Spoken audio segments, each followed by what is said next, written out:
الحمدللہ رب العالمین الصلاة والسلام علی محمد وعلی آلہ واصحابہ اجمعین۔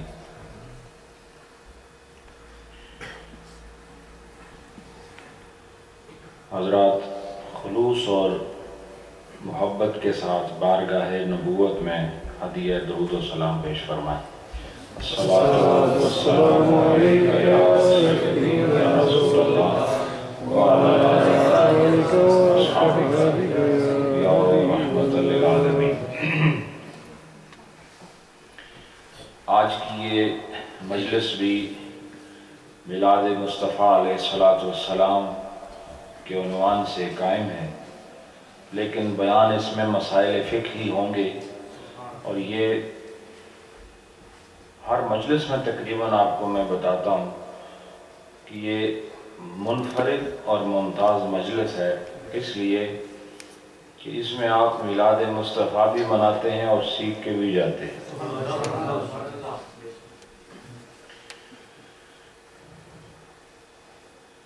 میلاد مصطفیٰ یعنی حضور علیہ السلام کی ولادت، آپ کا پیدا ہو جانا، اس کا تذکرہ ہی جشن ولادت۔ تو یہ کہہ دینا کہ نبی علیہ السلام آپ پیدا ہوئے اور کس شان سے پیدا ہوئے، کیا مقام لے کے پیدا ہوئے، اس کو بیان کرنے کے لیے ہمیں کسی دلیل کی ضرورت نہیں ہے، اور لوگوں کو اکٹھا کر کے کھانا کھلانا یہ ویسے بھی خاندانی لوگوں کا طریقہ ہے، اس میں کوئی دلیل نہیں چاہیے۔ اور دوستوں کی ضیافت کرنا، کھانے پہ لے جانا، بلانا، یہ تو سنت سے ثابت ہے، اس میں دلیل کی کیا ضرورت ہے؟ یہ کہنا ہے کہ غریبوں کو کھلائیں، تو امیروں کا بھی پیٹ ہے، ان کو بھی کھلا سکتے ہیں آپ۔ اس کا تعلق میلاد کے ساتھ تو نہیں ہے غریبوں کو کھلانے کا، وہ تو پورا سال کھلانا پڑتا ہے، اور اس کا مد اسلام نے زکوٰۃ کی صورت میں مقرر کیا، صدقہ فطر کی صورت میں مقرر کیا، ویسے نفلی صدقات مقرر کیے۔ ویسے کسی مسلمان کی دعوت کر دینا یہ بھی اسلامی طریقوں کا ایک حسین حصہ ہے، اور میلاد مصطفیٰ میں چونکہ ذکر رسول ہوتا ہے، ذکر رسول کرنے کی دلیل نہیں چاہیے، اور لوگوں کو کھانا کھلانے کے لیے بھی کسی دلیل کی ضرورت نہیں ہے۔ نعت پڑھنا بھی حضور کے دور سے ثابت ہے، حضور کی ولادت کا ذکر حضور کے دور سے ثابت ہے، حضور کی ضیافت کرنا حضور کے دور سے ثابت ہے۔ اس کے لیے ثبوت نہ بھی ہوتے تو کسی صاحب خیر انسان کی آمد کا چرچا کرنا ان لوگوں کا حصہ ہوتا ہے جنہیں خدا خیر عطا فرمائے۔ اور مجھے بتائیں، اگر ذکر رسول کو درمیان سے نکال دیں تو کون سی شریعت رہ جاتی ہے؟ بھئی جو کچھ نبی پاک نے کیا وہی تو اسلام ہے، آپ نے جو بتایا وہی تو مذہب ہے، آپ نے جس کا حکم دیا وہ ہم پر لاگو ہو گیا، جس سے روکا وہ ممنوع ہو گیا۔ اور مجھے بتاؤ، یہ بیان کرنا کہ حضور کا چہرہ کیسا تھا، حضور کی قد و قامت کیسی تھی، حضور کا طرز تکلم کیسا تھا، حضور کا لباس کیسا تھا، حضور کا چہرہ انور کیسا تھا، یہ بیان کرنے کے لیے کون سی دلیل کی ضرورت ہے؟ کیا اللہ تعالیٰ نے آپ کے سینے کا ذکر نہیں فرمایا؟ اور کیا رب العالمین نے آپ کی پشت انور کا ذکر نہیں فرمایا؟ اور کیا اللہ نے آپ کے چہرے کا ذکر نہیں فرمایا؟ تو اگر خدا آپ کے چہرے کا ذکر کرے، اعتراض نہیں ہے، اور وہ ذکر کر رہا ہے ساری کائنات کے آگے، ہم ذکر کر رہے ہیں چند سینکڑوں کے آگے، چند ہزاروں کے آگے، اور اللہ تعالیٰ نے آپ کے رخ انور کا ذکر قرآن میں کیا، اور قرآن جتنی بار پڑھا گیا آپ کے چہرے کا بھی ذکر ہو گیا، اور جہاں جہاں پڑھا گیا آپ کے چہرے کا ذکر ساتھ ہی ہو گیا۔ کہ اللہ نے نہیں فرمایا قد نرا تقلب وجہک فی السماء؟ کیا آپ کے چہرے کی بات اللہ نے نہیں فرمائی؟ اور الم نشرح لک صدرک کہہ کے آپ کے سینہ انور کا ذکر نہیں فرمایا؟ اور ما زاغ البصر وما طغى کہہ کے آپ کی آنکھوں کا ذکر نہیں فرمایا؟ معلوم یہ ہوا کہ دلیل کی ضرورت ہی نہیں ہے یہاں پر۔ یہاں وہ مسئلہ ہے ہی نہیں کہ جس میں بہت سارے دلائل اکٹھے کیے جائیں اور پھر ذکر رسول کیا جائے۔ ذکر رسول کو خدا نے ہر دلیل سے آزاد رکھا ہے، اور جو ذکر کرے گا وہ خیر پائے گا، اور جو نہیں کرے گا وہ محروم ہو جائے گا۔ کیا ہوگا؟ محروم ہو جائے گا۔ آج جو آدمی سنت کے مطابق چلنا چاہے اسے حضور علیہ السلام کے سراپے کی خبر ہونی چاہیے کہ نہیں؟ جو آدمی سنت کے مطابق جینا چاہے، حضور کا مسواک کیسا تھا، حضور کا لباس کیسا تھا، حضور کھاتے کیسے تھے، حضور چلتے کیسے تھے، یہ سب باتیں جاننا حضور کے بارے میں، یہی آپ کو سنت سکھاتا ہے۔ تو جس کے اوپر سارا دین رکا ہوا ہے اس کا ذکر بیچ سے نکالو تو دین کیا رہ جاتا ہے؟ اس لیے ہم خوش بخت ہیں کہ بہانہ میلاد کا ہے، اور اس کے نتیجے میں ہم بہت کچھ سیکھ جاتے ہیں، اور نبی کے فضائل کو جاننا بھی ضروری ہے۔ ہر امت کے لیے ضروری تھا کہ اپنے نبی کے کمالات کو جانیں اور سمجھیں، اور اللہ تعالیٰ نے اس حقیقت کو تِلْکَ الرُّسُلُ فَضَّلْنَا بَعْضَهُمْ عَلَىٰ بَعْضٍ کہہ کر اس حقیقت سے پردہ اٹھایا ہے کہ رسولوں میں بعض پر افضل ہیں۔ تو یہ فضیلت کے معیار ہوتے ہیں۔ تو ہم ایک بہانہ میلاد کا کرتے ہیں، لیکن بیان اس میں سرکار دو عالم کا ہوتا ہے، اور پھر آپ علیہ السلام کی ولادت کے بیان وہ صحابہ کے دور سے لے کر آج تک جاری ہیں۔ سیرت کی کوئی کتاب اٹھاؤ، چاہے وہ وہابیہ نے لکھی ہو، چاہے وہ دیوبند سے شائع ہوئی ہو، چاہے وہ اہل حدیثوں نے لکھی ہو، کوئی کتاب سیرت کی ایسی نہیں جس میں حضور کی ولادت کا ذکر نہ ہو، کہ آپ کی ولادت کے وقت کیسے کیسے عجیب و غریب واقعات رونما ہوئے، اس کو سب بیان کرتے ہیں۔ کتاب میں لکھنا جائز ہے تو جلسہ کرنا نہ جائز، کتاب سے بھی نکالو، بس لکھنا جائز ہے۔ مجھے بتاؤ، ایک آدمی لکھے اپنی بیوی کے لیے طلاق، ہو جائے گی؟ بولو نا، ہو جائے گی؟ تو جو منہ نہ لاتے تاں بھی ہو جائے گی، تو دوئے گلا نہ ہو جائے گی، ایک تے منع کرو تے دوئے تے نہ منع کرو، کوئی حکمت ہے؟ یا دونوں تے عمل کرو یا دونوں کو لو رک جاؤ، بولو نا، یا دونوں پہ عمل ہوگا یا دونوں سے روکا جائے گا۔ تو ولادت کے ذکر سے منع کرتے ہو، لکھتے اپنی کتابوں میں ہو، اور پورا باب لکھتے ہو، چیپٹر لکھتے ہو ولادت رسول کے بارے میں، حضرت آمنہ کے احوال لکھتے ہو، حضرت عبداللہ کے احوال لکھتے ہو، حضرت عبد المطلب کا بھی ذکر کرتے ہو، اسی کو تو جلسہ مصطفیٰ کہتے ہیں۔ یہی تو ولادت مصطفیٰ کا جلسہ ہے، اور کیا ہے؟ تو جو چیز بولنا منع ہے وہ لکھنا بھی منع ہے، اور جس کا بولنا منع نہیں اس کا لکھنا بھی منع نہیں، اور جس کا لکھنا منع نہیں اس کا بولنا منع نہیں۔ لہٰذا میں اگر آپ کو منہ سے برا نہ کہوں لیکن کاغذ پہ بہت ساری گالیاں لکھ کہتا ہوں یہ تمہارے لیے ہیں، تو آپ کیا میرے سے پیار محبت کریں گے؟ بات یہ ہے کہ عقل ہوتے ہوئے عقل نہ ہو تو پھر اس کو سمجھانے کے لیے دلیل سے بات بنتی نہیں۔ یہ وہ لوگ ہوتے ہیں جن کے سینوں پر مہریں سخت ہو جاتی ہیں، اور ہم وہ لوگ ہیں ہمارے دلوں پر بھی ایک مور ہے لیکن وہ محبت کی مور ہے، اور اس سے یہ پتہ چل جاتا ہے یہ کامیاب لوگ۔ اور ایک مور وہ ہوتی ہے جس کا مقصد یہ ہوتا ہے کوئی خیر اندر نہ جا سکے، اور ایسی مہر ان لوگوں کو لگی ہوئی ہے جو ذکر رسول صرف میلاد کے بہانے سے ذکر رسول سے روکتے ہیں، حالانکہ وہ بھی جب دیکھو قال رسول، قال اللہ، ابو ہریرہ کی روایت، عبداللہ بن مسعود کی روایت، حضرت شیر خدا علی رضی اللہ عنہ کی روایت، حضرت حسن حسین کی روایت، یہ سب بیان کرتے ہیں. لیکن اگر ہم اس کو ولادت مصطفیٰ کے جشن کے نام سے موسوم کر دیں تو ان کو یہ جائز نظر نہیں آتی.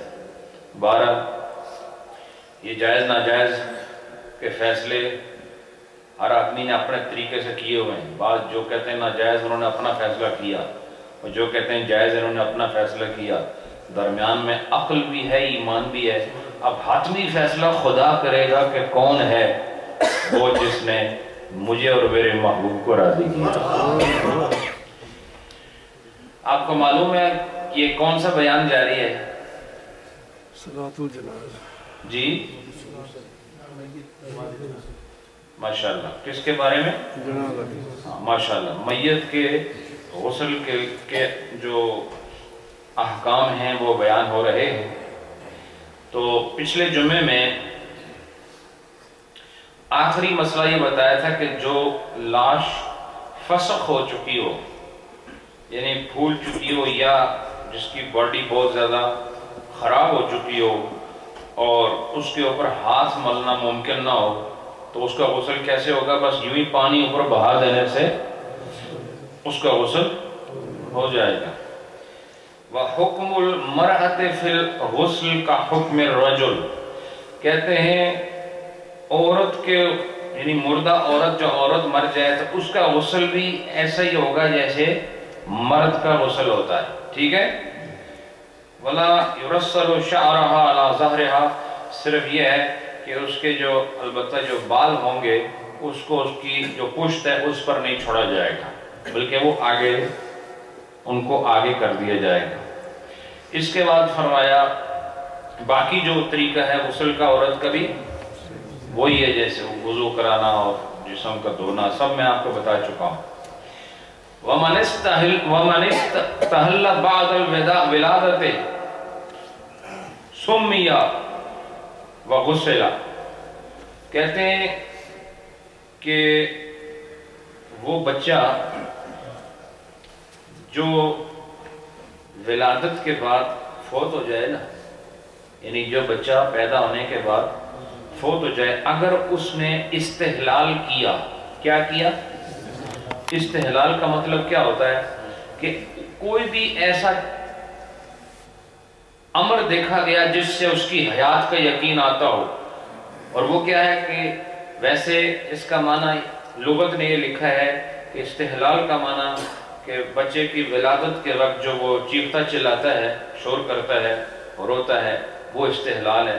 یعنی جب اس سے چیخنا چلانا ثابت ہو گیا، سن لیا گیا، یا اس سے کوئی حرکت ہوئی جسم میں، باڈی میں کوئی حرکت ہوئی اور یہ بچہ مر گیا، تو اس کا حکم کیا ہے کہ سمیہ، اس کا نام بھی رکھا جائے گا. حالانکہ تو مر گیا ہے لیکن اس کا نام بھی. اب یہ مسئلہ سن لو کہ جو بچہ پیدا ہو اور ایک لمحے کے لیے زندہ رہا، اس کا بھی نام رکھا جائے گا. کس کا نام رکھا جائے گا؟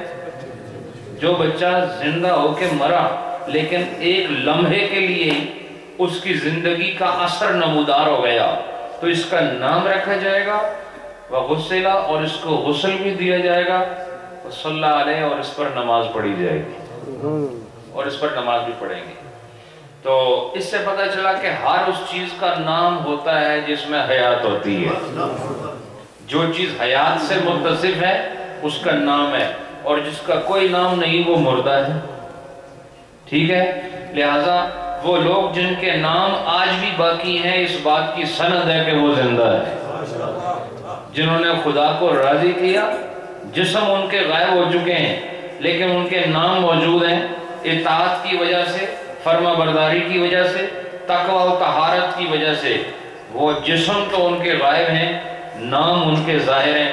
پتہ چلا ان کو باطنی حیات ملی ہوئی ہے، اس لیے لوگوں کے دلوں میں موجود ہے.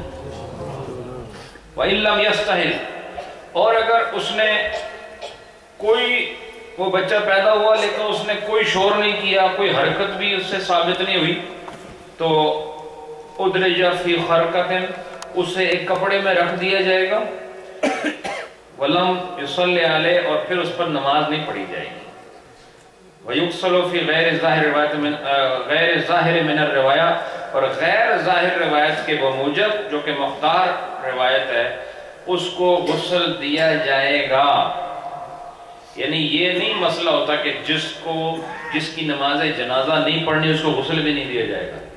ایسا بچہ جو پیدا ہوا لیکن مردہ پیدا ہوا لیکن مردہ پیدا ہوا، اس کو کسی کفن نہیں پہنایا جائے گا، اس کو ایک کپڑے میں ڈھانپ دیا جائے گا، اور کپڑے میں ڈھانپنے کے بعد نام بھی نہیں رکھا جائے گا، نہ اس پر نماز جنازہ پڑھی جائے گی، بلکہ اس کو صرف غسل دیا جائے گا۔ سمجھ آ گئی؟ اور جو بچہ پیدا ہونے کے بعد ایک لمحے کے لیے زندگی کی کوئی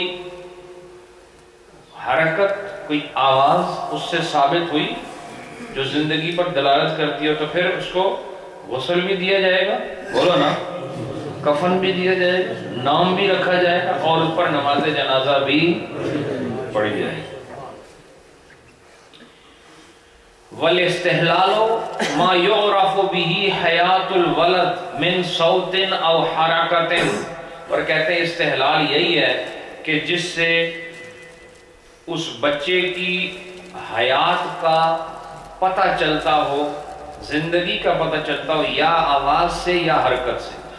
اور آپ کو پتہ ہے نا کسی کی زندگی کا پتہ کیسے چلتا ہے؟ یا آواز سے یا حرکت سے۔ اور اگر آج کل تو چونکہ سائنٹیفک دور ہے اور علم طب جو ہے وہ بہت آگے نکل گیا ہے، یہ بھی ہو سکتا ہے کسی میں حرکت بھی نہ ہو، آواز بھی نہ ہو، لیکن پھر بھی زندہ ہو۔ تو اگر ڈاکٹرز اپنے مشینی آلات اور تجربات کی روشنی میں کہیں کہ یہ تھوڑی دیر زندہ رہا، بات سمجھ رہے ہو کہ نہیں؟ یہ زندہ رہا ہے، بے شک اس کی ماں نے یا اس کے جو رشتہ دار ہیں نہیں دیکھا کہ وہ حرکت کی اس نے یا نہیں، آواز نکالی یا نہیں، لیکن ڈاکٹر نے آواز اور حرکت نہ ہونے کے باوجود بھی یہ کہا کہ نہیں یہ زندہ تھا، تو پھر اس کے ساتھ زندوں والا مسئلہ دہرایا جائے گا۔ یہ یہاں نہیں لکھا، میں آپ کو موجودہ دور کے حوالے سے مسئلہ بتا رہا ہوں۔ تو آپ ڈاکٹر کی بات سنیں گے اور باقاعدہ اس کو غسل کفن وغیرہ دے کے نام بھی رکھیں گے، اور پھر اس کا جنازہ پڑھا جائے گا۔ وَلَوْ شَهِدَتِ الْقَابِلَةُ أَوِ الْأُمُّ عَلَى اسْتِحْلَالِ الْوَلَدِ، کہتے ہیں اگر وہ جو دائی ہوتی ہے یا وہ جو وہاں ولادت کے وقت مدد کرنے والی عورت یا کوئی بھی جو وہاں موجود ہے، وہ یا اس بچے کی جس کے ہاں بچہ پیدا ہوا وہ عورت، وہ یا وہ دائی یہ گواہی دے دیں، یعنی دائی یا اس کی والدہ بچے کی وہ گواہی دے دیں کہ بچے نے حرکت کیا یا بچے نے آواز نکالی ہے، استحلال کی شہادت دے دیں، تو فَإِنَّ قَوْلَهُمَا مَقْبُولٌ فِي جَوَازِ الصَّلَاةِ عَلَيْهِ، تو کہا ان دونوں کا جو کہنا ہے نا یہ اس پر نماز جنازہ پڑھنے کے لیے ان کا قول مقبول ہوگا، ان کا قول مانا جائے گا۔ آپ نے نہیں دیکھا لیکن جس ماں نے وہ بچہ جنا ہے اس نے دیکھا کہ میرے بچے نے آواز نکالی یا اس نے کوئی حرکت کی، یا جو اس ولادت کے وقت جو اس کی مدد کر رہی تھی عورت اس نے گواہی دی، تو ان میں سے کوئی بھی گواہی دے دے تو پھر اس کے ساتھ وہی مسئلہ دہرایا جائے گا جو آپ کو زندہ بچے کی ولادت کے بعد جو مر جائے تو اس کے ساتھ جو مسئلہ ہوتا ہے وہی مسئلہ اس کے ساتھ ہوگا۔ السقط الذي لم تتم اعداؤه لا يصلي عليه بے اتفاق روایات، کہتے ہیں کہ اگر حمل ساقط ہو جائے، حمل ساقط ہو جائے، حمل ساقط ہونے کا مطلب کیا ہے کہ حمل قرار نہ پکڑے اور بچہ اپنے اعضاء کے مکمل ہونے سے پہلے ہی اس کا عورت کے بدن سے خروج ہو جائے اور اس کے جو اعضاء ہیں جیسے ہاتھ ہیں پاؤں ہیں یہ چیزیں مکمل ہی نہ ہوں تو پھر کیا ہوگا، یہ اس پر اتفاق روایات کے مطابق اس کے لیے کیا ہوگا حکم کہ اس پر نماز جنازہ نہیں پڑھی جائے گی، نماز جنازہ نہیں پڑھی جائے گی۔ اور مختار کیا ہے؟ وَالْمُخْتَارُ أَن يُغْسَلَ وَيُدْفَنُ مَلْفُوفًا فِي خَرْقَةٍ، کہا کہ بس اس پر نماز جنازہ تو نہیں پڑھی جائے گی لیکن اس کو غسل دیا جائے گا اور ایک کپڑے میں لپیٹ کر اس کو دفن کر دیا جائے گا، یعنی غسل اس کو بھی دیا جائے گا اور پھر کیا کریں گے؟ ایک کپڑے میں لپیٹیں گے اور اس کے بعد اس کو دفن کر دیں گے۔ کون سے بچے کو؟ جو پیدا ہونے کے بعد زندہ نہ رہا اور وہ یہ حمل ساقط ہو گیا اور اعضاء مکمل نہ ہو اس کے۔ وَلَوْ وَجَدَ أَكْثَرَ الْبَدَنِ، اب یہ عام میت کی بات ہے کہ عام میت ملی ہے نا، اس کا حکم بتا رہے ہیں، اس کو غور سے سننا، یہ واقعات پیش آ سکتے ہیں۔ وَلَوْ وَجَدَ أَكْثَرَ الْبَدَنِ، اگر کسی میت کا اکثر جسم کا حصہ پا لیا گیا ہو، کسی میت کے جسم کا اکثر حصہ پا لیا گیا ہو، او نصفہ، یا آدھا حصہ پایا گیا ہو ڈیڈ باڈی کا، مع الرأس، لیکن آدھا حصہ جو ہے وہ سر کے ساتھ ہو، یعنی سر بھی ساتھ ہو، یا جسم کا آدھا حصہ پا لیا گیا ہو یا اس کا نصف حصہ سر کے ساتھ مل گیا، یعنی سر بھی ساتھ جڑا ہوا ہے، یغسل اور ویکفن ویصلی علیہ، کہتے ہیں کہ پھر اگر جسم کا اکثر حصہ مل جائے میت کا یا آدھا حصہ ملے اور سر بھی موجود ہو اس کے ساتھ، تو اس کا مسئلہ یہ ہے کہ اس کو غسل بھی دیا جائے گا، اس کو کفن بھی دیا جائے گا اور اس پر نماز جنازہ بھی پڑھی جائے گی۔ سمجھ آئے آپ؟ کیونکہ ایسے ہوتا ہے کہ بعض اوقات آپ کو ایسی لاشیں ملتی ہیں کہ جنہیں جانور کھا جاتے ہیں، ایسا ہے نا؟ تو اگر آپ کو ایسی لاش ملے جن کا جسم کسی بھی ریزن سے کمپلیٹ نہ ہو اور ان کا ہاف باڈی ملے آپ کو، یا اور سر بھی ساتھ موجود ہو، یا مور دین ہاف باڈی یعنی 60% مل جائے، 70%، تو پھر کیا کریں گے؟ اس کا حکم یہ ہے کہ اس کو غسل دیا جائے گا، اس کو کفن دیا جائے گا اور اس پر نماز جنازہ بھی پڑھی جائے گی۔ اب یہ دیکھیں، یہ بات کافی معلوماتی ہے، اس کو آپ یاد رکھنا، چونکہ جب ایسا کوئی باڈی ملتی ہے پھر لوگ پریشان ہوتے ہیں کیا کریں، تو آج آپ یہ سب باتیں سن لیں۔ اس کے مزید مسائل سماعت فرمائیں۔ وَإِذَا صَلَّى عَلَى الْأَكْثَرِ لَمْ يُصَلِّ عَلَى الْبَاقِي إِذَا وَجَدَ، کہتے ہیں کہ جب ایک آدمی کی باڈی کا اکثر حصہ ملا تھا آپ کو، آپ سب نے کیا کرنا ہے؟ پھر اس پر نماز جنازہ پڑھنی ہے نا۔ ابھی میں نے مسئلہ بتایا کہ جس کا یعنی مور دین ہاف مل جائے تو کیا کرنا ہے؟ اس پر نماز جنازہ پڑھنی ہے۔ وہ یہ کہتے ہیں کہ جب اکثر حصے پر ایک آدمی کا مثال کے طور پر وہ اس کی رانوں تک اس کی باڈی موجود تھی، سر سے لے کے ران تک، تو آگے جو نیچے پنڈلیاں پاؤں کچھ نہیں تھے، تو اس پر غسل ہوگا نا، کفن بھی دیا جائے، پھر غسل کفن کے بعد پھر نماز جنازہ بھی ہوگی۔ اب یہ کہتے ہیں کہ آپ نے اس کے اکثر حصے پر تو نماز جنازہ پڑھ لی، لیکن بعد میں اس کے وہ پاؤں وغیرہ مل جاتے ہیں، تو کہتے ہیں اب اس پر نماز جنازہ پڑھنے کی ضرورت نہیں ہے۔ سمجھ آئی کہ نہیں؟ آپ نے جو اکثر حصے پر نماز ادا کر لی ہے نا، باقی اعضاء اگر بعد میں ملتے ہیں تو اس پر نماز جنازہ دوبارہ پڑھنے کی ضرورت نہیں۔ یہ سب چیزیں ممکن ہے، اس لیے یہاں ذکر ہو رہی ہیں، اور یہ سب باتیں اس لیے آج یہ تو دیکھیں کئی سو سال پہلے لکھی گئی کتاب ہے نا، لیکن آج کل دیکھیں جس طرح ہمارے ملکوں میں بم بلاسٹنگ ہو رہی ہے اور انسانی جانیں کس طرح بکھر جاتی ہیں، تو اس صورت میں یہ مسائل معلوم ہوں تبھی آدمی کچھ کر سکتا ہے، ورنہ پریشانی کے سوا اور کچھ نہیں۔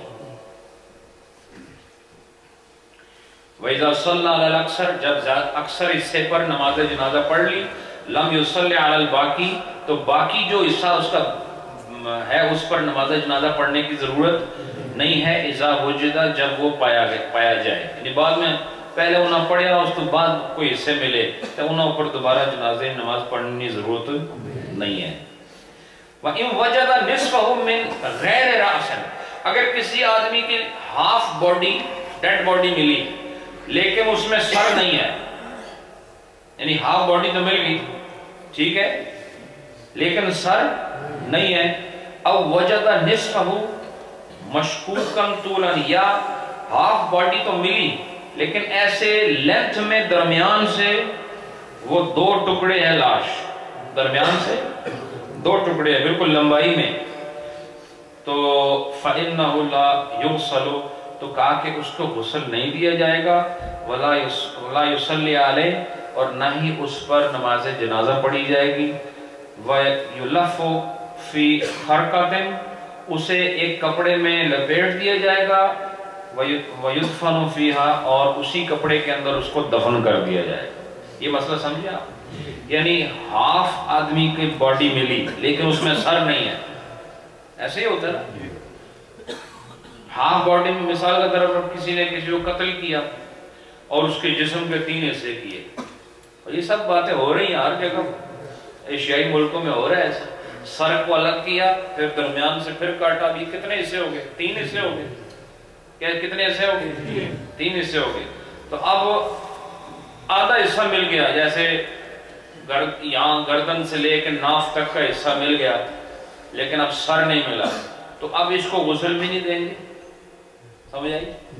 اور نہ اس کو کفن دیں گے، بلکہ کپڑے میں لپیٹ کے دفن کر دی جائے گی، یا آپ کو باڈی تو ملی لیکن درمیان سے ایسا کاٹا ہوا اس کو بالکل ایسے لمبائی میں، تو پھر کیا اس کا حکم؟ اس کا بھی وہی ہوگا، کوئی غسل نہیں، کوئی کفن نہیں، بس ایک کپڑے میں لپیٹیں گے اور لپیٹنے کے بعد اس کو دفن کر دیں گے۔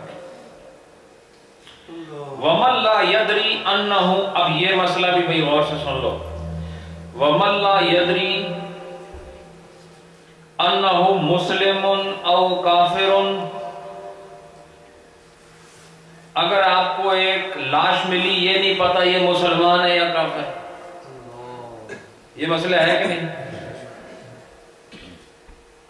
تو یہ پتہ تو ہم کسی نے بھی نہیں ہے، اگر آج سی آپ کو ڈیڈ باڈی مل جائے کہ آپ کو پتہ ہی نہیں یہ مسلمان ہے یا کافر ہے، تو اب مسلمان کا حق واجب کیا ہے کہ آپ کو بتایا تھا کہ اس کو غسل دیا جائے، اس پر نماز پڑھی جائے، ایسا ہے کہ کفن دیا جائے، لیکن جب آپ شور نہیں ہیں کہ یہ جو باڈی ملی ہے ہمیں مسلمان کی یا کافر کی، تو آپ کیا کریں گے؟ اس کو سماعت فرمائیں۔ وَمَن لَا يَدْرِي أَنَّهُ مُسْلِمٌ أَوْ كَافِرٌ، اور جو یہ نہیں جانتا کہ یہ میت مسلمان کی ہے یا کافر کی ہے، فَإِن كَانَ عَلَيْهِ صِيَمَ الْمُسْلِمِينَ، تو کہا کہ اگر اس پر مسلمانوں کی کوئی علامت نظر آئے، اگر اس پر مسلمان ہونے کی کوئی علامت موجود پاؤ، یا او فی بقائے دار الاسلام، یا آپ کو باڈی ایسے ملکوں میں ملتی ہے جو اسلامی ملک ہیں، اسلامی علاقے ہیں، اسلامی ملکوں کے علاقے وہاں پر باڈی ملتی ہے، یا آپ کو کہیں پر بھی باڈی ملتی ہے لیکن اس پر مسلمان ہونے کی کوئی علامت نظر آ جائے، تو یغسلو، تو اس کو غسل دیا جائے گا، اور اگر ایسا وَإِلَّا فَلَا، اور اگر ایسا نہ ہو، یعنی مسلمان ہونے کی علامت بھی نظر نہ آئے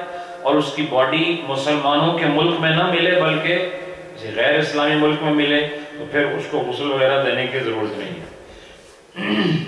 اب سنو، یہ آگے اور تفصیل آ رہی ہے، آپ کے ذہن میں سوال مجھے پتہ ہے اٹھے ہوئے ہیں، اس کے جواب خود آگے آ رہے ہیں۔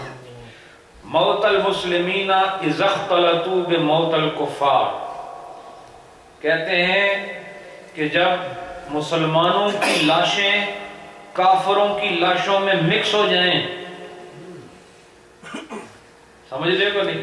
مثلا کوئی جنگ جدال ہوا، کافروں مسلمانوں کی لڑائی ہو گئی کہیں ایک میدان میں، کسی بات پر، کسی مکان پر، زمین پر کوئی لڑائی، 20 ادھر سے آگے 40 ادھر سے آگے، ہمیں کوئی پتہ نہیں، آپس میں لڑے اور سارے ڈھیر ہو گئے، 2-4 جڑے بچ گئے اور پھنس گئے۔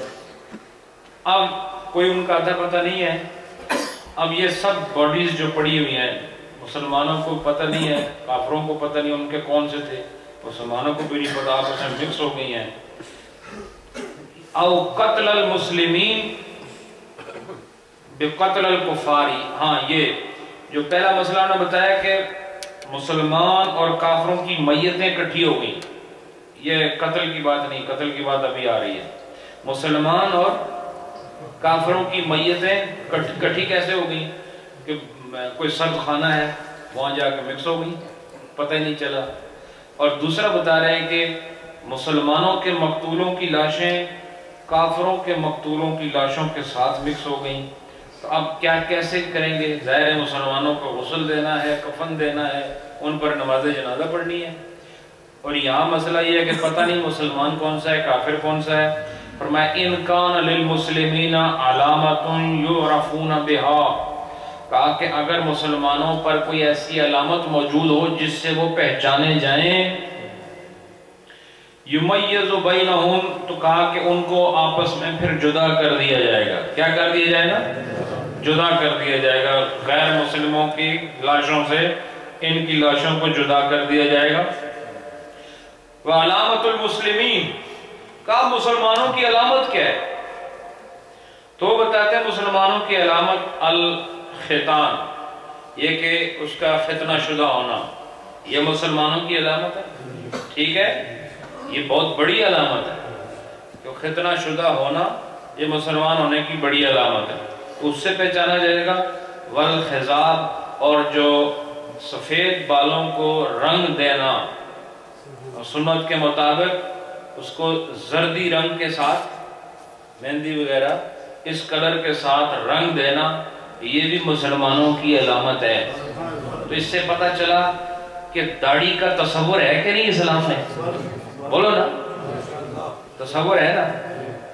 تو اور میت کو پہچاننے کے لیے اس کے بال دیکھیں کہ اس پر وہ اسلامی طریقے سے وہ جو خضاب کا طریقہ ہے وہ موجود ہے۔ وہ لبس السواد، اور یہ کہ اس کا سیاہ لباس پہننا۔ اچھا، یہ سیاہ لباس جو ہے نا، یہ جنگوں کے اندر پہنا جاتا تھا۔ کس وقت پہنا جاتا تھا؟ جنگوں کے اندر سیاہ لباس پہنا جاتا تھا، اور فتح مکہ کے وقت آقا علیہ السلام کے سر پر سیاہ امامہ موجود تھا، اور آپ فاتح کی حیثیت سے جب مکے میں تشریف لائے تو کالے رنگ کا آپ نے امامہ زیب سر فرمایا ہوا تھا۔ تو انہوں نے کہا یہ علامات ہیں۔ اس کے علاوہ موجودہ دور کے حساب سے علامات، اگر کوئی بھی اس کے علاوہ جس سے آپ کو سائن ملتا ہو کہ یہ آدمی مسلمان ہے، سائن مل سکتا ہے کوئی بھی، ضروری نہیں کہ یہ آخری حرف ہے، کوئی ایسے سائنز ملتے ہوں جس سے یہ پتہ لگتا ہو کہ یہ جو باڈی ہے وہ مسلمان کی ہے، تو پھر اس کو کیا کیا جائے گا؟ غسل دیا جائے گا اور اس پر نماز جنازہ پڑھی جائے گی۔ فَيُصَلِّ عَلَيْهِمْ، بس اس کے اوپر نماز پڑھے گا اگر ان کے اندر یہ علامات پائی جائیں۔ وَإِن لَمْ تَكُنْ عَلَامَةٌ، اور کہا کہ اگر علامت ہو ہی نہیں، ان میں سے کوئی نشانی نہ ملے، کوئی نشانی کا پتہ نہ چل سکتا ہو، تو کہتے ہیں ان کانت الغلبۃ للمسلمین، تو اب یہ دیکھیں گے کہ اگر مسلمان تعداد میں ان سے زیادہ ہیں، مثلا ایک میدان ہے ادھر 200 آدمی پڑے ہوئے ہیں، سب مرے ہوئے ہیں، صحیح ہے، سب جو ہے وہ قتل ہو گئے ہیں، سب مر گئے ہیں، تو اب اگر ان کو یہ پتہ ہے کہ یہاں جو مسلمان و کافر اکٹھے ہوئے تھے اس میں زیادہ تعداد کس کی تھی؟ مسلمانوں کی تھی، تو فرمایا یصلی علی الکل، تو سب کے سب پر نماز جنازہ پڑھ لیں گے۔ یہ دیکھو، سمجھے کہ نہیں؟ لیکن سب پر نماز جنازہ کب پڑھیں گے؟ جب غلبہ کس کا ہو؟ تعداد میں کون غالب ہوں؟ مسلمان، تو پھر کیا کریں گے؟ احتیاط کے طور پر پورے جتنے بھی میتیں ہیں ان سب پہ نماز جنازہ پڑھ لی جائے، لیکن پڑھتے وقت نیت کیا کریں گے؟ وَيَنْوِي بِالصَّلَاةِ الدُّعَاءِ لِلْمُسْلِمِينَ، کہا کہ پھر لیکن وہ نیت یہ کرے گا نماز جنازہ کی کہ میں جو نماز جنازہ میں دعا کر رہا ہوں یہ صرف مسلمانوں کے لیے، پڑھ وہ سب پہ رہے ہیں لیکن نیت کیا ہے کہ ان پر میں نماز جنازہ کی دعا یا نماز جنازہ پڑھتا ہوں جو مسلمان ہیں۔ اچھا وَيُدْفَنُونَ فِي مَقَابِرِ الْمُسْلِمِينَ، اچھا چلو یہ تو ہو گیا نماز کا، اب ان کو دفن کدھر کریں؟ چونکہ مسلمان کی قبر مسلمانوں کے قبرستان میں ہونا ضروری ہے، آپ کو پتہ ہی مسئلہ کہ مسلمان کی قبر مسلمان کے قبرستان میں ضروری ہے، تو ان کو کہاں کریں؟ یہ سارے مکس ہیں، تو فرمایا کہ کوئی طریقہ اور نہیں، وَيُدْفَنُونَ فِي مَقَابِرِ الْمُسْلِمِينَ، کہا ان کو مسلمانوں کے مقبرے میں ہی دفن کیا جائے گا جتنے بھی ہیں۔ وَإِنْ كَانَتِ الْغَلَبَةُ لِلْمُشْرِكِينَ، لیکن اگر مشرکین تعداد میں زیادہ ہوں مرنے والوں میں، یہ پتہ ہو آپ کو پہلے سے کہ یہاں جو لاشیں پڑی ہوئی ہیں اس میں مسلمان کم تھے اور کافر یا مشرک زیادہ تھے، تو فَإِنَّهُ لَا يُصَلِّي عَلَى الْكُلِّ، کہا کہ پھر سب پر نماز جنازہ نہیں پڑھی جائے گی، پھر نماز جنازہ سب پہ نہیں پڑھی جائے گی، وَلَكِنَّ يُغْسَلُونَ وَيُكَفَّنُونَ، کہا لیکن ان سب کو غسل ضرور دیا جائے گا اور سب کو کفن ضرور پہنایا جائے گا، لیکن سب پر نماز وہ نا نہیں پڑھی جائے گی۔ وَلَكِنْ لَا عَلَى وَجْهِ غَسْلِ مَوْتَ الْمُسْلِمِينَ، کہا لیکن یہ جو ان کو غسل دیا جائے گا نا ایسے نہیں دیا جائے گا جیسے مسلمانوں کو عام طور پر غسل دیا جاتا ہے، کیونکہ مسلمانوں کو عام طور پر غسل دینے کا طریقہ کیا ہے؟ اس کو استنجا کرائیں، پھر وضو کرائیں، پھر دائیں ہاتھ سے دائیں جانب سے شروع کریں، دایاں حصہ دھوئیں، پھر بائیں جانب دھوئیں، پھر اس کو بٹھائیں، پھر پیٹ کو ملیں، پھر کوئی ایسا اثر نظر آئے پھر دھوئیں، پھر یہ طریقہ ہے نا۔ لیکن ان کو بس پانی بہانے والی بات ہے، کیا کرنا ہے؟ بس صرف پانی بہانا ہے، ان کو اس طریقے سے مسلمان غسل نہیں دینا جیسے مسلمانوں کی باڈیز کو غسل دیا جاتا ہے۔ وَتَكْفِينِهِمْ، اور ان کا کفن بھی ایسا نہیں ہوگا جیسے مسلمانوں کا کفن ہوتا ہے۔ اب مسلمانوں کا کفن کیسے ہوتا ہے وہ اسی چیپٹر میں آگے آئے گا، پورا ایک چیپٹر ہے اس پر کہ کفن کیسا ہوتا ہے، کیسے اس کو تیار کیا جاتا ہے۔ وَيُدْفَنُونَ فِي مَقَابِرِ الْمُشْرِكِينَ، اور ان سب کو مشرکوں کے قبرستان میں دفن کیا جاتا ہے، حالانکہ ان میں مسلمان بھی ہیں، لیکن کیوں ایسا کیا جا رہا ہے کہ ان میں اکثر تعداد کس کی ہے؟ مشرکین کی ہے۔ اور پہلے مسئلے میں غیر مسلموں کو بھی مسلمانوں کے مقبرے میں دفن کیوں کیا گیا، غسل اور کفن کیوں پہنایا گیا اور نماز جنازہ کیوں پڑھی گئی؟ کیونکہ اس میں اکثر تعداد کس کی تھی؟ مسلمانوں کی۔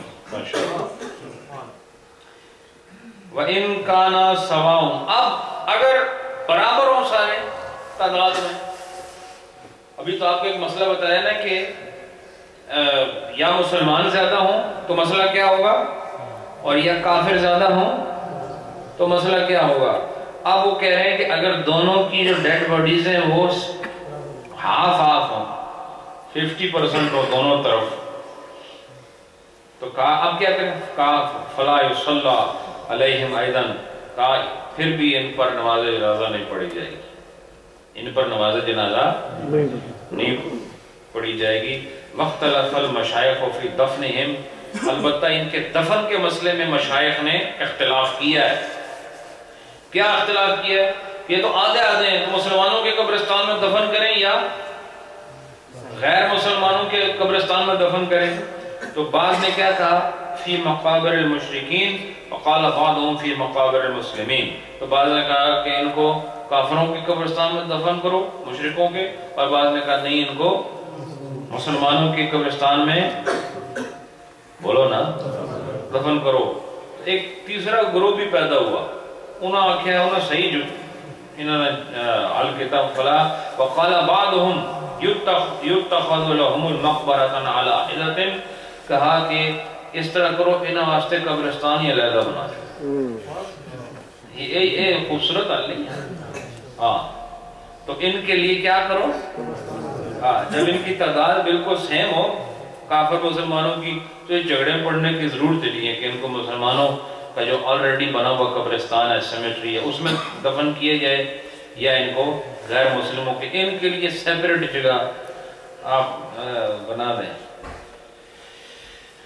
وَإِن صَبِيٌّ مَعَ أَحَدِ أَبَوَيْهِ،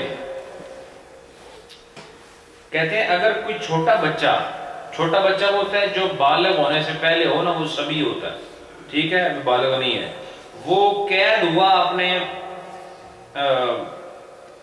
والدین کے ساتھ یا کسی والد کے ساتھ قید ہو کر آتے ہیں، پہلے دور میں قید ہوتے تھے، تو وہ آئے اس کے ساتھ آیا، او بعدہ، یا اپنے والدین تو پہلے قید ہوئے یا پہلے آگے، یہ بچہ بعد میں قید ہوا، تو ثم ماتا، پھر یہ بچہ مر گیا. کیا ہوا؟ یہ بچہ مر گیا. اس کا کیا کریں؟ چونکہ اس کے ماں باپ غیر مسلم تھے. کون تھے؟ غیر مسلم ماں باپ تھے. تو یہ ماں باپ میں سے کسی ایک کے ساتھ یا دونوں کے ساتھ یہ قید ہو کر آیا، یا وہ پہلے قید ہوئے یہ بعد میں قید ہو گیا، پھر ثم ماتا، پھر یہ بچہ مر گیا.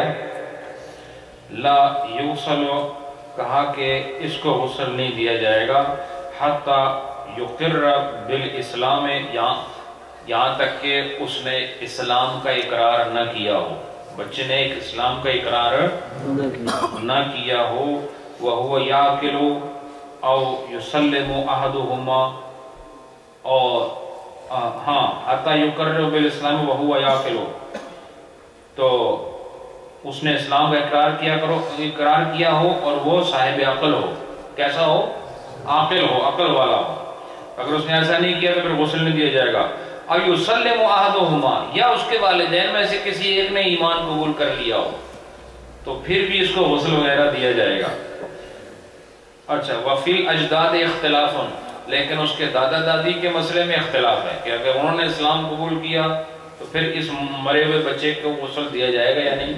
لیکن اگر اس میں اختلاف ہے کہ دیا جائے یا نہ دیا جائے، لیکن اگر اس کے ماں یا باپ میں سے کسی ایک نے اسلام قبول کر لیا اور یہ انہی کا بچہ مر گیا تو پھر اس کو باقاعدہ غسل وغیرہ دیا جائے گا. لیکن کب؟ جب یہ بچہ بالغ نہ ہوا، بالغ نہ ہوا. وَإِن صُبَا وَحْدَهُ، اور اگر یہ اکیلا قید ہوا، کیسے؟ اکیلا قید ہوا، تنہا تھا بالکل. پہلے تو یہ تھا نا کہ والدین کے ساتھ قید ہو کر آیا، یا والدین کو پہلے قید کیا، اس کو تھوڑی دیر بعد اس کو قید کر دیا، لیکن تھا کس کے ساتھ؟ والدین کے ساتھ ہی تھا. لیکن یہاں کہتے ہیں وَإِن صُبَا وَحْدَهُ، اگر یہ تنہا قید ہو کر آیا تو اور یہ پھر کیا ہوا؟ مر گیا یہ بچہ، تو غسل وصلی علیہ، کہا کہ پھر اس بچے کو غسل بھی دیا جائے گا اور اس پر نماز جنازہ بھی پڑھی جائے گی، اس پر نماز جنازہ بھی پڑھی جائے گی. وَلَوْ مَاتَ الرَّجُلُ فِي السَّفِينَةِ، اگر کوئی آدمی کشتی میں مر جائے، بحری جہاز میں مر جائے، سمجھ آ رہی؟ یعنی سمندر میں جو سواری ہوتی ہے اس کے اندر مر جائے، یغسل و یکفن، کہا کہ اس آدمی کو غسل بھی دیا جائے گا اور اس کو کفن بھی دیا جائے گا. کیا ہوگا؟ اس کو غسل بھی دیا جائے گا، بولو نا. تو اچھا، غسل اسی طرح دیا جائے گا جیسے عام مسلمانوں کی میت کو غسل دیا جاتا ہے.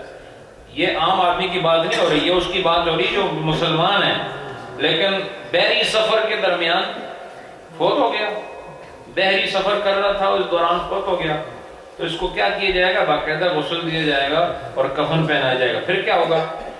اچھا، وَيُصَلَّى عَلَيْهِ، اس پر نماز جنازہ پڑھیں گے. غسل اور کفن کے بعد کیا کریں گے؟ اس پر اسی جہاز کے اوپر، جو بحری جہاز ہے نا، یا بحری بیڑا یا جو بھی ہے، کشتی ہے، اس کے اندر کھڑے ہو کر اس کا نماز جنازہ پڑھیں گے. وَيُصَقَّلْ، اور پھر اس پر کوئی وزن اس کے ساتھ اس کو وزنی کیا جائے گا. وزنی کیسے کیا جائے گا؟ یعنی کوئی ویٹ اس ڈیڈ باڈی کے ساتھ اٹیچ کر دیا جائے گا. کوئی باڈی کے ساتھ کوئی ویٹ اٹیچ کر دیا جائے گا. وَيُرْمَا فِي الْبَحْرِ اور اس کو سمندر میں ڈال دیا جائے گا. اس سے کیا ہوگا کہ اگر آپ نے کوئی وزن اس کے ساتھ نہیں باندھا تو وہ باڈی فلوٹ ہی کرتی رہے گی, وہ ادھر ادھر جاتی رہے گی. لیکن اگر آپ نے ویٹ اس کے ساتھ اٹیچ کیا تو اس ویٹ کی وجہ سے وہ باڈی ایک طریقے سے دفن ہی ہو جائے گی. ٹھیک ہے نا؟ تو چونکہ میت کا باہر رہنا یہ حکمت اسلام میں نہیں ہے. چاہے پانی میں ہو یا زمین پر, اس کا نہ نظر آنا ہی حکمت ہے. تو اس پر کوئی وزن باندھو اس کے پیٹ کے ساتھ یا جسم کے ساتھ, جس کی وجہ سے اس کی باڈی نیچے چلی جائے. تو میرا خیال آج یہی تک رکھتے ہیں. یہ بہت سارے مسائل ہیں جو آج آپ نے سماعت فرمائے, اور یقیناً مجھے معلوم ہے اس میں سے 99% آپ کو پتہ نہیں تھا. ٹھیک ہے, 1% میں اس لیے کہہ رہا ہوں کہ کوئی پرانے بابے ہیں جن کو اچھا نہیں لگتا ایسے کہوں کہ بالکل نہیں پتہ, تو اس لیے میں 1% کی آپ کو گنجائش دے رہا ہوں. تو یہ آنے کی وجہ سے ہی آپ کو یہ مسائل پتہ چلتے ہیں. ٹھیک ہے, اور یہ اہم چیز ہے. زندگی کی فکر بہت کرتے ہیں ہم, موت کی بھی فکر کرنی چاہیے. زندگی کے احکام آتے ہوں یا نہ ہو, آدمی اپنے بننے سنورنے کے لیے بہت کچھ کرتا ہے, لیکن اس دنیا میں کیا کام آئے گا اور اس دنیا میں جانے سے پہلے کیا مسائل ہیں, شرعی طور پر جو مسائل سیکھنا ضروری ہیں, یہ وہی آدمی سیکھتا ہے جس کو آخرت کی فکر ہوتی ہے. اور یہ سوچا کریں کہ ایک دن یہی جس کو بڑے ناز و نعم میں پالنے والا انسان اپنی اولاد کو اور اپنے آپ کو یہ تہے خاک چلا جائے گا. اور اس کے لیے دیکھو ہماری شریعت میں خوبصورت طریقہ کار موجود ہے, جس سے پتہ چلا کہ میت کی بھی عزت ہے, اس لیے اتنی ساری باتوں کو بتایا جا رہا ہے. ورنہ جو فارغی کرنا ہو تو اتنے مسائل بتانے کی ضرورت کیا ہے, بس جو مر گیا ختم ہو گیا, ایسا نہیں, بلکہ پورا ادب, احترام, طریقہ, سلیقہ بتایا جا رہا ہے کہ مسلمان اگر مر جائے تو پھر اس کے ساتھ زندہ لوگ کیا کچھ کریں گے اور کس طرح اس کو قبر تک لے کر جائیں گے. ابھی یہ بیان غسل کا چل رہا ہے. اللہ آپ سب کو خوش رکھے. انشاءاللہ مزید مسائل وہ ابھی بیان ہوں گے اگلی جمعرات میں. اللہ آپ سب کو خوش رکھے. اعلانات آپ نے سماعت فرمائے ہیں. بسم اللہ الرحمن الرحیم. اللہم صلی علی سیدنا و مولانا محمد وعلی آل سیدنا و مولانا محمد وبارک وسلم. اللہم صلی علی سیدنا و مولانا محمد وعلی آل سیدنا و مولانا محمد وبارک وسلم. بسم اللہ الرحمن الرحیم. الحمد للہ رب العالمین الرحمن الرحیم مالک یوم الدین. ایاک نعبد و ایاک نستعین. اہدنا الصراط المستقیم صراط الذین انعمت علیہم غیر المغضوب علیہم ولا الضالین. بسم اللہ الرحمن الرحیم. ألم نشرح لك صدرك ووضعنا عنك وزرك الذي أنقض ظهرك ورفعنا لك ذكرك فإن مع العسر يسرا إن مع العسر يسرا فإذا فرغت فانصب وإلى ربك فارغب.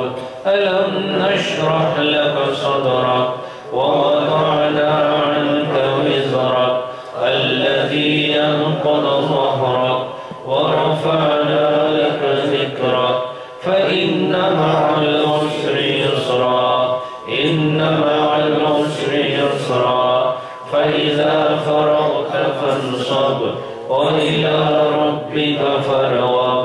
بسم الله الرحمن الرحيم. قل هو الله أحد الله الصمد لم يلد ولم يولد ولم يكن له كفوا أحد قل هو الله أحد الله الصمد لم يلد ولم يولد ولم يكن له كفوا أحد قل هو الله أحد الله الصمد لم يلد ولم يولد ولم يكن له كفوا أحد قل هو الله أحد الله الصمد لم يلد ولم يولد ولم يكن له كفوا أحد قل هو الله أحد الله الصمد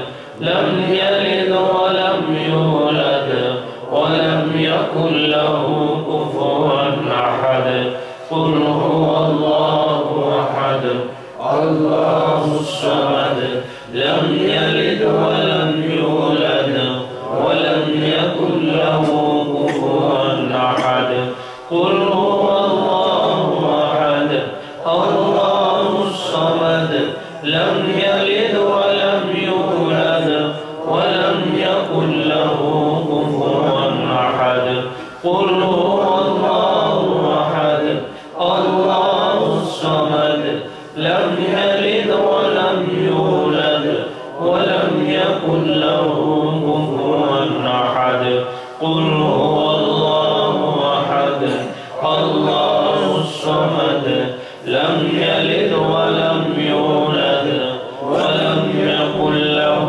كفوا أحد قل هو الله أحد الله الصمد لم يلد ولم يولد ولم يكن له كفوا أحد بسم الله الرحمن الرحيم اللهم يا قاضي الحاجات يا قاضي الحاجات يا قاضي الحاجات يا قاضي الحاجات بسم الله الرحمن الرحيم اللهم يا كافي المهمات يا كافي المهمات يا كافي المهمات يا كافي المهمات بسم الله الرحمن الرحيم اللهم يا رافع الدرجات يا رافع الدرجات يا رافع الدرجات يا رافع الدرجات بسم الله الرحمن الرحيم اللهم يا منزل البركات يا منزل البركات يا منزل البركات يا منزل البركات بسم الله الرحمن الرحيم اللهم يا مجيب الدعوات يا مجيب الدعوات يا مجيب الدعوات يا مجيب الدعوات بسم الله الرحمن الرحيم اللهم يا دافع البليات يا دافع البليات يا دافع البليات يا دافع البليات بسم الله الرحمن الرحيم اللهم يا حل المشكلات يا حل المشكلات يا حل المشكلات يا حل المشكلات بسم الله الرحمن الرحيم اللهم يا شافي الأمراض يا شافي الأمراض يا شافي الأمراض يا شافي الأمراض بسم الله الرحمن الرحيم اللهم يا دليل المتحيرين يا دليل المتحيرين يا دليل المتحيرين يا دليل المتحيرين اللهم مسبب الاسباب یا مسبب الاسباب یا مسبب الاسباب یا مسبب الاسباب بسم اللہ الرحمن الرحیم اللہم یا مفتح الابواب یا مفتح الابواب یا مفتح الابواب یا مفتح الابواب بسم اللہ الرحمن الرحیم اللہم یا غیاث المستغیثین اغثنا یا غیاث المستغیثین اغثنا یا غیاث المستغیثین اغثنا یا غیاث المستغیثین اغثنا بسم اللہ الرحمن الرحیم اللہم یا ارحم الراحمین یا ارحم الراحمین یا ارحم الراحمین یا ارحم الراحمین بسم اللہ الرحمن الرحیم اللہم آمین آمین آمین آمین بسم اللہ الرحمن الرحیم اللہم صلی علی سیدنا و مولانا محمد وعلی آل سیدنا و مولانا محمد وبارک وسلم اللہم صلی علی سیدنا و مولانا محمد وعلی آل سیدنا و مولانا محمد وبارک وسلم وصلی علیہ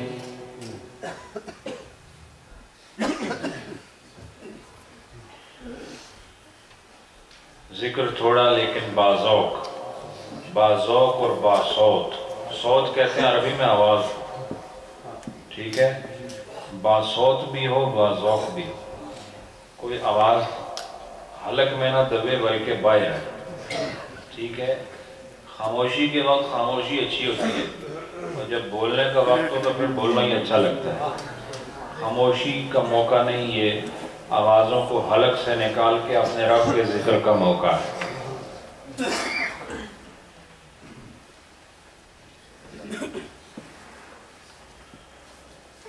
صلی